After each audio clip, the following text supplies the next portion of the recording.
Hello, gamers. Welcome to my first Game Pass or Game On. I know many people have been enjoying Starfield on Game Pass, and I know I would like to be playing more of it.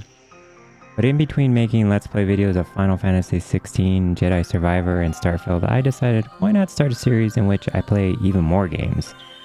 Specifically games on Game Pass that I've been interested in, but just haven't had the time to dive into them. If you're like me and you have Game Pass, I know you probably have the same issue of parsing through the many great games that are on there. And if you're also still like me, you may have actual games that you buy on other systems that you play as well. Basically, too many games, not enough time. So I'm here to help with that by picking 5 games on Game Pass that I'm interested in, downloading them, and then playing each for 1 hour. Then making a determination for each game to either Game On or Game Pass. I'll award a letter grade, A to F, depending on if I like it. But yeah, I'm going to say after making that determination whether I'll Game On or Game Pass. Then, after going through all 5 games, pick an overall winner that is ultimately worth your time according to my determination. So let's get right to it and see what's on the game shelf for this episode. First off, we have Sea of Stars. When I started playing this game, I had to say it had beautiful, vibrant graphics. It moves at a steady clip, has a good pace, and it has an interesting premise from the get-go. It's a game with an isometric design with fun puzzle elements sprinkled within dungeons, and oh, by the way, it's an RPG, if you hadn't guessed. It reminds me a lot of Chained Echoes, which I played earlier this year and actually just finished it though back in August. And I really enjoyed that game, so this game gives me that vibes. The music, very good. I started the first dungeon called Forbidden Dungeon, I believe. And I have to say, it hooked me. I wanted to continue playing. I appreciated the simple menu design. It's easy to navigate. UI is, like I said, it's easy to navigate. And that's a big thing. I think when you play these, you want to be able to, easily navigate all your items and equipment and the story. And, you want everything nice and simple. I don't think you want a convoluted design. Like Starfield. Starfield, you know what I mean when you look at the UI on that. That's, yeah. We won't even get into that. But here in Sea of Stars, I appreciated that it had accessibility options as well. These are used as a unique way of doing it. Let's say it this way. It's basically, it has relics that you collect that adds accessibility options that with my 1 hour time that I played it, I was able to collect one where it could help with timing your hits and such things. There's another one that gives you max HP plus 100% auto heal after combat. So there was 2 of them, but I think one of them I already had and one I collected in my 1 hour playtime. But really, I really liked a lot of things about this game. I really liked the dungeon crawling, like I said. And mainly the reason why I liked it so much is because it included some puzzle solving. And it wasn't just battling enemies and whatnot. It had a lot to it. And, I heard some things previously about this game being a little bit difficult on the combat side as far as timing your hits to where you can get extra damage, but I didn't find that it really was a problem. I think it was just a little extra thing that if you can get the timing right, you get extra damage, and that's basically what the game says also when you're playing it. So yeah, this game, I really enjoyed this game. For the 1 hour I played it, I wanted to keep playing. So if I had to give this a grade, it would be an A. It's for the 1 hour test. It gets an A, and it was very fun, and I want to continue this game. So for this one, we will say Game On. Next up, we have Planet of Lana. Once again, here's another game with great visuals. A game with this game, it has a vibrant watercolor aesthetic, and it's similar to such games as like Inside. And it also, even though this is not a game, it's a movie, it reminded me of the movie Nope. And I don't really want to get into it too much of why, but if you start playing that first hour, you might get an idea why I think so. Provided you've also watched Nope, of course. So, first off, I just have to say that the story draws you in right away. It goes from cheerful to doom and gloom, and you're swept up right away. It does a good job of doing that. This is also a puzzle-heavy game. There's, right from the beginning, a lot of stealth, and it's not difficult stealth. It's not stealth that will frustrate you. It's pretty simple. There's no combat. You do get a little pet that helps you along the way. I mean, the main character is a little stiff, but it's not that bad. The sound and music is beautiful. You actually like feel the wind and the sound of the birds. And I appreciated that, you know, how it really immersed me in the world. The sound really helped in that. It's one of those games that you immediately get lost in. And I definitely wanted to keep playing this game as well. This and Sea of Stars are definitely strong contenders. You know, up front, if you were to compare them both, of whether you would, you know, definitely this one is also Game On for me and not Game Pass. You should check this one out. We'll see which one comes out on top out of these two, but these two are definitely in there as my favorites. Next up, we have Venba. For this one, I compared to the other two games, Sea of Stars and Planet Lana, this game is definitely not a graphics powerhouse, but that's okay. It has a story full of heart that will suck you in. It basically, you follow an immigrant Indian family that lives in Canada, and Venba is the mother of the family, and it's basically a game about a family that's trying to make it in Canada, you know, through financial hardship and, you know, social issues, and also just emotional problems that they have to go through to navigate, you know, a new life in Canada. The father can't find work, and the mom can't find work, and the dad used to be a writer, and the mom, Venba, was a school teacher. They were both, you know, that was their life back in India. And now that they're in Canada, they're having a hard time, you know, starting a life there and being successful and making ends meet. And as you follow the trials and tribulations of Venba's family, you will periodically cook Indian dishes to feed your family. So this is basically like a cooking game in which you have to follow a cookbook with recipes, missing pertinent information needed to complete each dish. So let me rephrase that. It's like you get these cookbooks, and they may have, you know, some information, but they'll be missing some of it, and it's your task to try to find out how to find out what you need to do to make them without the pertinent information. You'll get some pieces of it, but not all of it. And this cookbook, it originates from Venba's mother, and it's, you know, like I said, it's her task to make these dishes with sometimes only memory to guide her. Sometimes you have no instruction, and it's very interesting. But like, the gameplay is about mixing ingredients and cooking various Indian dishes in a certain way in order to be successful. And a lot of it can sometimes be trial and error, but it can be highly satisfying once you're able to put together these various dishes to further the story. And further the story you will want to do, because you will become fully invested in it from the get-go, and that's Venba's strong suit.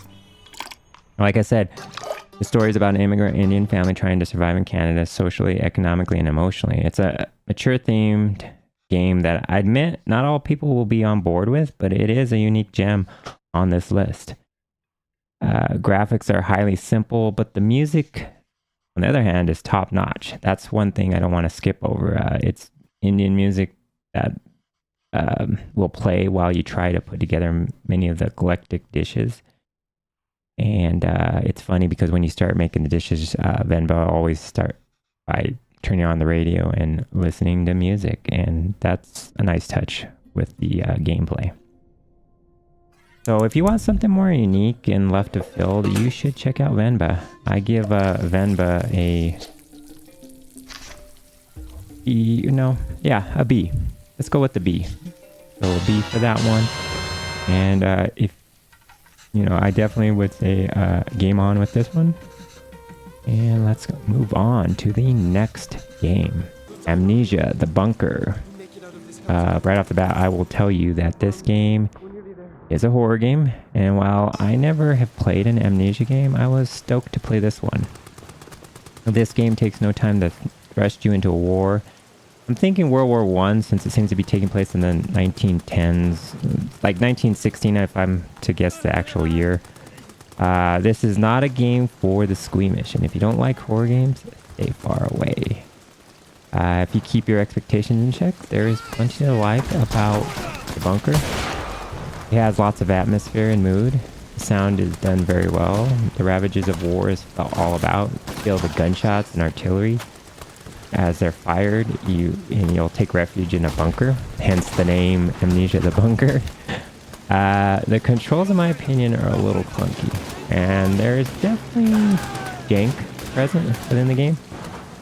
The guns, medicine, and most items can be set to a shortcut on the D-pad. Shooting a gun feels relatively nice. When you bandage yourself, you go into a very deliberate animation that could maybe get old over time. I can see that. It's cool at first, but then it's like, come on, bandage yourself up. Come on, let's get good. Let's get all better. But maybe this is meant to contribute to the horror of the game, which I can see as a design choice meant to up the anxiety. And if I had to sum up one word about this game, it would be anxiety or tension. This game has tension from the get-go. One thing I didn't like was the fact that I didn't have a map accessible in my inventory or in the UI. What I basically had was a map on one of the walls in an administrative room. And I was getting lost a lot because I couldn't really pull up my map. I had to go back to the room sometimes and look at it, or just make my way around, trying to find my way by just luck. Or landmarks, or whatever landmark you can find in a mine. I was getting lost a lot in the various tunnels, suffice to say. So, and this is while some creature is making some hellish sounds in the background from God knows where. So yeah, you get my drift. It's that kind of game where you're going to be a little bit tense throughout, and if you like that thing, you'll really enjoy this game. And like I said, maybe these are design choices to contribute to the tension of the game, but I wasn't a fan of these things. I did like the fact that the audio logs that you pick up throughout the game were they're voiced, fully voiced, and they're well acted. And not all of them are, but most of them are. And at least for me, that added to the atmosphere of the game, and I really enjoyed that part of it. So if you're looking for atmosphere and tension with B-grade controls, you may like this. Maybe I'll jump back into during Halloween, but for now, I will game pass it for now. So that's a game pass, not a game on. And overall, I would give this game a B- for the 1 hour test. Next up, we have a Wolong Fallen Dynasty. For this game, I was looking forward to this. I've been avoiding it though. So let me back up a bit and kind of explain. So basically, I've been avoiding Wolong Fallen Dynasty for a while because of the middling reviews that it has received.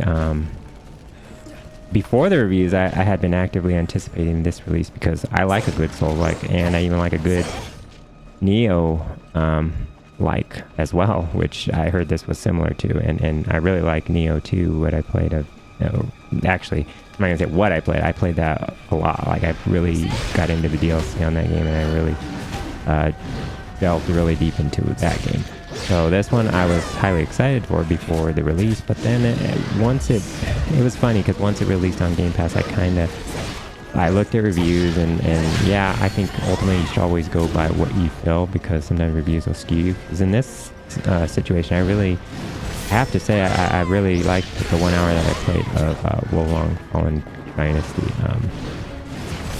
It's, first off, what I had heard, which had steered me away from this game, until now, was that it was an ugly game, which, to be honest, that wasn't the main reason, because graphics are not the biggest thing for me. That, graphics don't make a good game, in my opinion. It's going to be the gameplay mostly.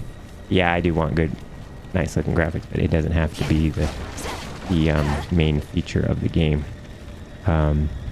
So, and also another thing I had found out about this game is that it was uneven in difficulty. It could be real easy, but then really hard, and then the battle system was a little convoluted.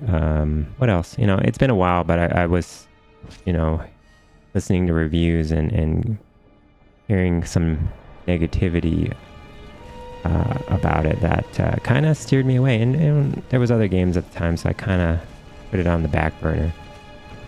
But once I started playing, I have to say I thought I liked the look of the game. I think it isn't that bad, and I have to say it's not as ugly as I think a lot of people are saying it is. I have to disagree. I liked it. It was okay. I mean, I think it looks pretty nice. The opening level's a village on fire, and I feel like the fire physics look pretty good in this.